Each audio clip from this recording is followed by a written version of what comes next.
All right. So we heard about the dangers of a single-sided story. And with that, I'd like to share a little bit about my story. It goes something like this.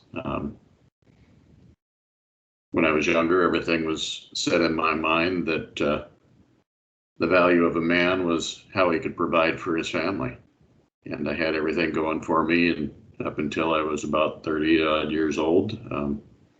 Had a good job, had a good life, had a good family, had a lot of time for fun, had a lot of time for work, worked hard, played hard. Everything was good, and was on the road to be retired at 57 years old. Suffered a career-ending injury, and it set me on a new course and a new path. I started the process of going to school so that I could have a career and get back on track with things. My school became my job. And so I put so much energy and so much effort into work and being able to provide for a family in case I ever did have one, that I started to lose sight of all the other things in my life that were important. I got done with school and I got a job, started out at a low GS rate, and worked my tail off to try and get that permanent position, just like so many of us are aware of and have done. And I started chasing that GS level. And then I lost my position due to funding and was out of work for 6 more months. And so that fear came into my mind and everything started to spiral. And I took a job with the Forest Service, and that provided me with a great opportunity. And then I saw another opportunity that took me to California for 5 years. And I kept chasing that GS level, kept chasing it. And I took a detail as a regional safety manager, and things were looking good. You know, I was going to be able to start making some good money and be able to have that life that I always wanted. And then we experienced 3 fatalities in 8 days in the last week of my detail.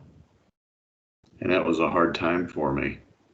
And so I got through it the best I could, and I went back to work in my old job, and I started to realize that all of the things I truly valued in life were out of balance. Family, friends, health, all the things that were important to me, I wasn't spending near enough time on. And I was focused so much on work that I really wasn't living. I wasn't the person I wanted to be. I wasn't actually doing the things that I wanted to do. And I was chasing that GS level. And so it hit me at that point that I needed to make a change. And I'd been involved in comprehensive well-being and resilience for quite a while. And in reality, I wasn't living it. I was teaching it, but I really wasn't living it. And so I sat down and started to think about some of those things and what that meant to me and what I needed to do. And so one of those things that I needed to do was get back home to family and to start working on things as far as my health goes. And so really I was telling myself a false story. And my story was single-sided, even though I didn't know it. It was work, work, work, work, work. And so now you can understand a little bit about why we worry about the single-sided and the false stories out there. And with that, I'd like to give you a few tools that I like to use in trying to find that balance that I really need. One of those tools is a SMART goal. And so what is a SMART goal? Well, SMART goals are ones that we can set for ourselves to accomplish things. They need to be specific, measurable, attainable, realistic, and timely. These can be found on your workbook in page 24. If you want to follow along in there, it'd be great. And these are tools that you can use for yourself in setting your own goals. So one of the things that we need to talk a little bit about is the specific step.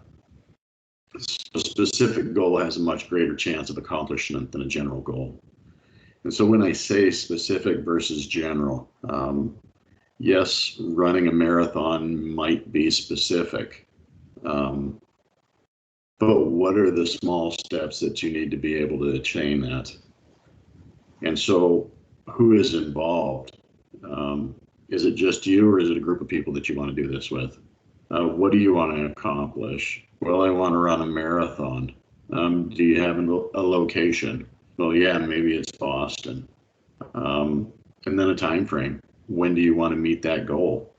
So realistically, if you're not a runner and you don't run very often, and you can't even put a mile in without huffing and puffing, maybe the marathon's not the realistic goal that you need. Maybe you need to start off with something a little bit smaller. So maybe be able to run 3 miles and pass, a 15-minute mile or something like that, and then slowly work your time down. Identify the requirements and constraints. What do you have the physical ability? And then the purpose for doing this. Is this a personal goal? Is it so you can spend more time with family or a friend that you enjoy doing and they run marathons? These are all some of the things that you can talk about and figure out. And then measurable. So we need to establish the concrete criteria and how to make that goal measurable. How much, how many, how do you know when it's accomplished? So like I say, maybe you set that goal of running 3 miles and 15-minute miles, and then slowly, gradually working it down. And what time frame are you giving yourself to do that? How do you know it's accomplished? Well, you have the clock and you have the distance, so you can actually measure that. Attainable. And we need to identify goals that are attainable. If I had a severe injury and wasn't able to run complete at all, maybe a marathon's not the right goal for me to be setting. Can you really accomplish this? Can you realistically achieve it? These are all things that you need to think about. Realistic, like I just said, is this goal realistic? And one of the things to remember is goals can be high and realistic at the same time. Only you can decide how lofty a goal should be. Ensure every goal represents substantial progress.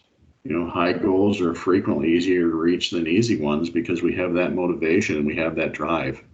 If it's easy, a lot of times you won't put the energy and effort into it because it is too easy. If you have that challenge, a lot of folks strive on challenge. And so don't set your goals too small. And then timely, set a time frame. Give yourself 6 months to be able to run that many miles in that amount of time. When do you really want to achieve your goal? What kind of time frame are you going to give yourself?